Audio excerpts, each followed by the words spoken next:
Hello friends, welcome to the channel. आज करेंगे chapter 9 और चैप्टर 9 जो कि बहुत ही बड़ा है, इसका पार्ट 5 और this is the last part. ये पार्ट हम लोग आज कवर करने वाले हैं हिस्ट्री ऑफ इंग्लिश लैंग्वेज में। इसके बाद हमारे दो चैप्टर्स रह जाएंगे इस बुक के, chapter 10 and 11।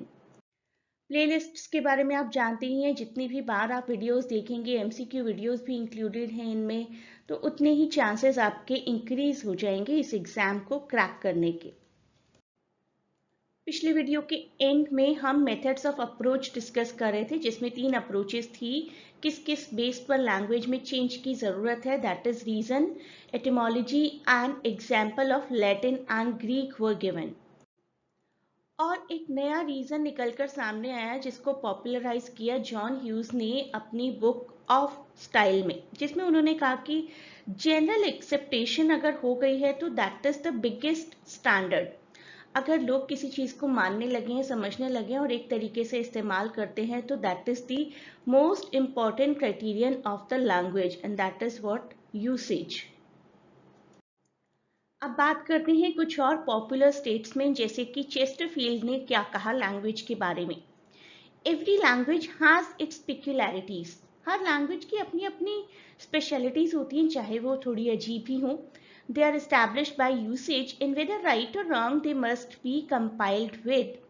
I could instance very many observed ones in different languages, but so authorized by the just at normal loquacity. This is a Latin phrase which means law and rule of speech. इसको हम थोड़ा सा detail में करेंगे। Actually ये Horace की दी हुई line है, आर्स पोइटिका की। तो उन्होंने कहा कि जैसी लैंग्वेज बोली जाती है, जो भी लैंग्वेज रूल करती है, राइट या wrong, that they must be submitted to, हमें भी उसी लैंग्वेज को मानना पड़ता है। So this is a Latin phrase which means the law and rule of speech. It refers to the idiomatic language जिसकी की कोई rules and regulations नहीं होते। If I say कि you are getting on my nerves, तो कोई grammatical expression नहीं है, ये वर्ड टू वर्ड ट्रांसलेशन नहीं है, but we use it right और रॉन्ग। हिंदी में कितने सारे मुहावरे हैं जो हम लोग इस्तेमाल करते हैं, लेकिन जिनका कोई word to word regular proper uniformal meaning नहीं हो सकता, लेकिन हम उसको जानते हैं, इसलिए हम उसको बोलते हैं। जैसे कि हम कहते हैं कि मेरे सर पर चढ़कर मत बैठो, लेकिन उसका मतलब एक्चुअल में ग्रामेटिकल लिटरल नहीं होता। इंग्लिश में भी से ब्रेक अ लेग, लेकिन उसका लिटरल मीनिंग नहीं होता। सो ही सेज कि बहुत सारे ऐसे कस्टम्स हैं जो कि हॉरिस ने कहा था एक्चुअली पहले, और चेस्टरफील्ड ने उसको सपोर्ट किया, इस टर्म को सपोर्ट किया और कहा कि कुछ चीजें ऐसी है जो कि कस्टम बन जाती है एक पर्टिकुलर नेशन का, and we can not deny that it is not a right English. Next, rudiment of English grammar. ये किताब आप याद रखिए किसने लिखी है, rudiments of English grammar 1761, Joseph टीस्ली। उन्होंने भी लगभग यही सब रिपीट किया। और grammarians appear to me have acted precipitately in this business of writing a grammar of the language. This will never be affected by the arbitrary rules of any man or body of men, whatever. So he says कि grammarians rule लिख रहे हैं और वो rules officially बहुत ज़रूरी हैं, लेकिन जो रूल्स ऑलरेडी एक सोसाइटी फॉलो कर रही है उन पर इन लिखे हुए ऑफिशियल रूल्स का कुछ खास इम्पैक्ट नहीं आएगा। जॉर्ज कैंपबेल ने भी लगभग यही बात की और बोला कि लैंग्वेज फैशन का आउटकम है। बुक याद रखिए, फिलोसफी ऑफ रिटोरिक 1776। और इमेजिन करिए कि हम जो फैशन फॉलो करते हैं उस फैशन पर किसी तरीके का रूल, लॉ या रेगुलेशन लगे तो हाउ विल वी फील। तो जिस तरीके से फैशन को लॉ कंट्रोल नहीं कर सकता, उसी तरीके से हमारी स्पीच को लॉ कंट्रोल नहीं कर सकता। That is ridiculous. अब इन सब का रिजल्ट क्या हुआ, let us see. It must be remember that consciously और unconsciously these grammarians were attempting to ascertain यानी कि fix the language and to give definiteness and order to body of hitherto uncodified practice। अभी तक जो uncodified practice होती आई थी उसको definite करने की कोशिश की गई, रूल्स को ascertain करने के लिए ट्राई किया गया। As a consequence, it could no longer be said that English was a language without rules. Rules बन गए English language में भी। It might almost be said that we had too many rules. Some of them have since been set aside, others are of doubtful validity, although they still find a place in our handbooks and are imposed upon those who consider conformity to supposed authority a sufficient criterion of correctness. तो बहुत सारे rules ऐसे हैं जो कि obsolete हो गए, बहुत सारे रूल्स ऐसे हैं जिनको ठीक से फॉलो तो नहीं किया जा सकता, लेकिन वो लोग जो कि ग्रामर का, राइटिंग का, वोकेबलरी का बहुत ध्यान रखते हैं, बहुत कंफर्म करना चाहते हैं, वो हमेशा उनको एक बेंचमार्क मानते हैं प्रीवियस रूल्स की हैंडबुक्स को, और वहीं से रेफर और वेरीफाई करते हैं फॉर करेक्टनेस। अर्ली ग्रामेरियंस जिन्होंने रूल्स बनाने की कोशिश की लैंग्वेज की, उनकी वीकनेस क्या थी? Let us see. They did not realize और refuse to acknowledge that changes in language often appear to be capricious and unreasonable. In other words, are result of forces too complex to be fully analyzed or predicted. कि language को rules में बांधना possible नहीं है, हर चीज के लिए बिल्कुल एक लॉजिकल रूल हो, that is not at all possible. Accordingly they approached most questions in the belief that they could be solved by logic and that the solutions could be imposed upon the world by authoritative decree. कि हर चीज का logic ढूंढ कर लाएंगे, solution मिलेगा, फिर उसको lawfully apply करेंगे पूरे वर्ल्ड पर in an authoritative manner, but it could not be possible.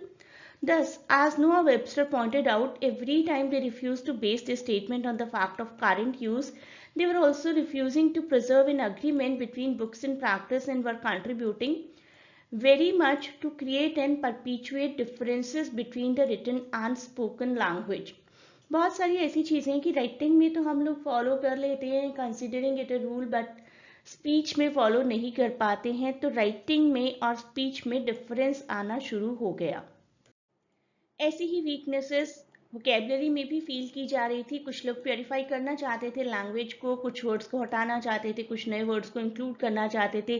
Slang specifically like नहीं की जाती थी. स्लैंग होते हैं ऐसे कुछ फ्रेजेस जो कि लिटरल नहीं होते, जैसे कि let us hang out, chill out, ऐसे एक्सप्रेशंस को ग्रामेरियंस कैसे लाइक कर सकते हैं? स्विफ्ट का भी बड़ा ही एवर्जन था ऐसी लैंग्वेज के लिए. Even he did not like the words like mob and banter, but उन्होंने कहा कि मुझे शुरुआत में असिस्टेंस मिलती थी कि हम ऐसे स्लैंग वर्ड्स को हटा देंगे, लेकिन I was betrayed by those who promised to assist me. Foreign borrowings को भी ऑब्जेक्ट किया जाने लगा. People said, grammarians said, English was being ruined by the intrusion of foreign words, especially French. Dafoe, Daniel Dafoe, जिन्होंने mall Flanders और Robinson क्रूजो लिखा है, बहुत ही पॉपुलर 1719 और 1722 में रिस्पेक्टिवली. ये छोटी छोटी चीज़ें भी आपको याद रखनी चाहिए किसी राइटर की, बेसिकली पॉपुलर राइटर्स की क्या पहचान है. डेफो ने ऑब्जर्व किया कि एक English man has his mouth full of borrowed phrases and he is always borrowing other means language. ये फ्रेज किसने कहा था? या फिर डेनियल डेफो ने. और क्या पॉपुलर लिखा है, उससे रिलेटेड आपको क्वेश्चंस आ सकते हैं. ये उनकी पूरी कंप्लेंट थी. I cannot but think that using and introducing foreign terms of art और foreign words into speech while our language labors under no penury or scarcity of words is an intolerable grievance. हमारी language में कौन सी कमी है words की जो कि हम बोरो करते हैं, और हम फिर भी बोरो करते हैं. That is a great pen. अब बात करते हैं ड्राइडन की, जिन्होंने एब्सलम एंड एकिपेटेल नाम की फेमस पोइट्री, और मैक फ्लेक्नो जो कि बहुत पॉपुलर है, जिसने उन्हें एक बेंचमार्क एपिटमी की तरह बना दिया है in the field of epic mock epic poetry. तो उनके बारे में बात करते हैं. ड्राइडन ने क्या कहा? I can not approve of their way of refining who corrupt our English idiom by mixing it too much with French. That is a sophistication of language, not an improvement of it, turning English into French rather than a refining of English by French. तो English को refine करने की जरूरत है. क्या जरूरत है? English को फ्रेंच के साथ मर्ज करने की. This is what he said. अब बात करते हैं जोसेफ एडिसन के व्यू पॉइंट्स की, जिन्होंने पीरियोडिकल्स की शुरुआत की थी. स्पेक्टेटर नाम का एक बहुत ही पॉपुलर पीरियोडिकल है, इनके द्वारा शुरू किया गया.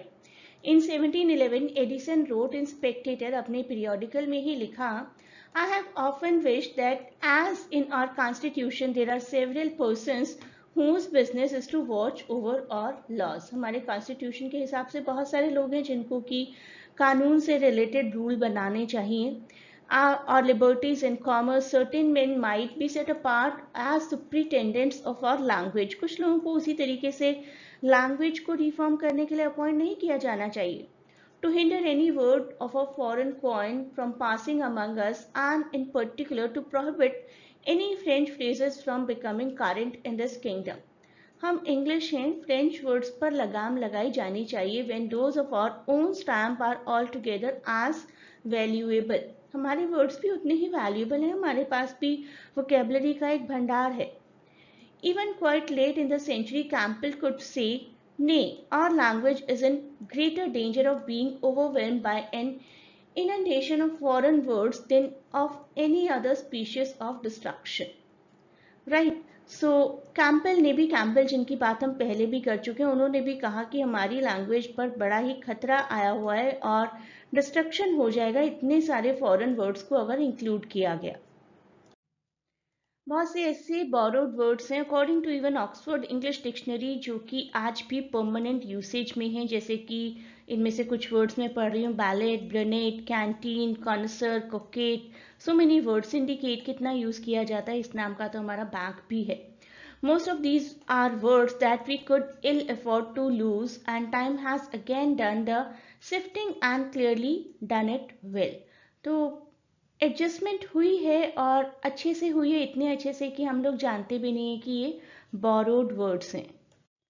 अब जो हम करने जा रहे हैं वो बहुत इंपॉर्टेंट है. किसने क्या डिस्कवर किया, कैसे एक्सपेंशन हुआ और कौन कौन से एक्सप्लोरर्स रहे थे, वो सब कुछ बहुत ज़रूरी है. कोलंबस जो कि अमेरिका में पहुंचे थे 1492 में, और वास्को डी गामा जो कि 1498 में पहुंचे थे इंडिया में, और उन्होंने डिस्कवर किया था sea route to India by the way of Cape of Good hope.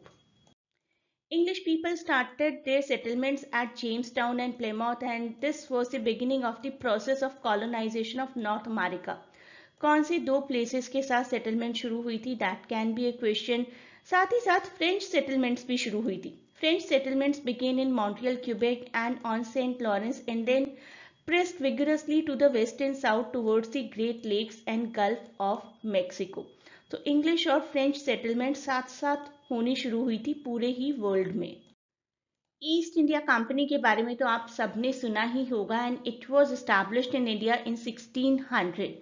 ये आपको याद रखना है. शुरुआत में बिजनेस ट्रेड के प्रमोशन के लिए ईस्ट इंडिया कंपनी को सेटल किया गया था in Madras, Bombay and Calcutta. These were the metropolitan cities. Delhi तो बहुत बाद में मेट्रोपॉलिटन की कैटेगरी में इंक्लूड हुआ. पहले मेड्रास, बॉम्बे एंड कैलकाटा ही दिल्ली इंडिया के मेट्रोपॉलिटन्स माने जाते थे.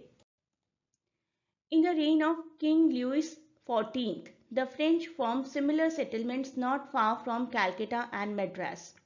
जब ईस्ट इंडिया कंपनी एस्टैब्लिश हुई तो फ्रेंच के किंग लुइस XIV ने भी एस्टैब्लिश करना शुरू किया खुद को इंडिया में near by Calcutta and Madras, अब चेन्नई कहलाता है. By the middle of 18th century, the two great rivals in India as in America were England and France. यही दो राइवल्स अमेरिका में भी थे, अमेरिका में भी कॉलोनाइज किया हमने अभी बात की, और इंडिया में भी. The French East India Company was formed in 1664 AD during the reign of King Louis XIV to trade with India. Important MCQ हो सकता है. In 1668 AD, the French established the first factory at Surat, and 1669 AD established another French factory at Masulipatam. Captain cook के बारे में तो हम सबने बहुत पढ़ा है, आज फिर से पढ़ते हैं. The beginning of English occupation of Australia also occurred in the 18th century. तो पूरे वर्ल्ड में ही अपने आप को एक्सपैंड कर रहे थे British. In 1768, the Royal Society persuaded the king to sponsor an expedition into Pacific. On 3rd June 1769, navigator Captain James Cook, naturalist Joseph Banks, astronomer Charles Green, and naturalist Daniel Solander recorded the transit of Venus from the island of Tahiti during Cook's first voyage around the world. तो इन 3-4 लोगों ने मिलकर अपनी एक यात्रा शुरू की और इनका अल्टीमेट पर्पस था टू कॉलोनाइज ऑस्ट्रेलिया. अब बारी थी अफ्रीका की. Colonising of Africa was largely the work of 19th century, although it had its start in the end of 18th century. Early in the Napoleonic Wars, Holland had come under the control of France, and in 1795 England seized the Dutch settlement of Cape Town. Cape Town जो कि Africa में है। अब इस expansion के effects क्या हुए, that we will come to know. सबसे ऑब्वियस इफेक्ट एक्सपेंशन का क्या आता है, वोकैबुलरी पर। New territories mean new experiences, new activities, new products, all of which are in time reflected in the language. Trade routes have always been important avenues for the transmission of ideas and words, and contact with Native Americans resulted in a number of characteristic words such as caribou, hickory, hominy, moccasin, moose, opossum, papoose, raccoon, skunk, squaw, terrapin, toboggan, tomahawk, totem, wampum and wigwam. तो इस तरीके के कुछ words थे जो कि dictionary में include होने शुरू हो गए। इनको हम ट्रेड वर्ड्स कह सकते हैं, ऐसे वर्ड्स जिनका इस्तेमाल ट्रेड लैंग्वेज में किया जाता था। ऑब्वियसली वो वर्ड्स एक्सचेंज भी होंगे और एक्सपैंड भी करेंगे किसी लैंग्वेज की वोकैबुलरी को। इंडिया से भी बहुत सारे वर्ड्स गए फॉरेन लैंग्वेज में। काफ़ी पॉपुलर वर्ड्स में आता है ब्राह्मण, बांग्लो, डिंगी जो कि एक छोटी सी बोट को कहा जाता है, कॉट, जंगल। जंगल देखिए इंग्लिश में भी कितनी पॉपुलरली यूज़ किया जाता है। राजा वर्ड भी इंग्लिश में भी यूज़ किया जाता है, वेरेंडा, टॉम टॉम, इस तरीके के वर्ड्स इंग्लिश लैंग्वेज में भी यूज़ किए जाते हैं। अब धीरे धीरे डेवलपमेंट ऑफ प्रोग्रेसिव वर्ब, जिसको हम कंटिन्यूअस सेंटेंस कहते हैं, आईएनजी फॉर्म के वर्ड्स पहले बहुत पॉपुलर नहीं हुआ करते थे और धीरे धीरे आईएनजी फॉर्म काफी पॉपुलर होने लगा। Is laughing, was laughing, will be laughing, etcetera. उसी तरीके से प्रोग्रेसिव पैसिव भी यूज होने शुरू हुए। पहले प्रोग्रेसिव पैसिव नहीं होते थे। अगर हमें ऐसा बोलना होता था कि मैन इज बीइंग लव्ड, उसकी जगह भी man is loved he use किया जाता था। मैन इज बीइंग हेटेड, उसकी जगह भी मैन इज हेटेड ही यूज किया जाता था। प्रोग्रेसिव फॉर्म्स जैसे कि the food is being eaten by me, वो बहुत लेटर स्टेज पर डेवलप हुई। शेक्सपियर ने भी once upon a time progressive passive को यूज किया था, which being kept close might move more grief to hide. Hamlet जो कि अराउंड 1600 का प्ले है, उसमें लिखा गया था। और बाद में 1795 में रॉबर्ट सदे ने भी एक इसी तरीके की लैंग्वेज को यूज किया, grinder is being turn out.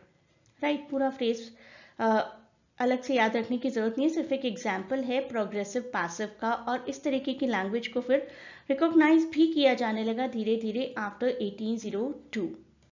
So we have reached to the end of chapter 9 now. अब नेक्स्ट क्लास से, नेक्स्ट वीडियो क्लास से हम लोग 10th चैप्टर शुरू करेंगे, which is 19th century and after.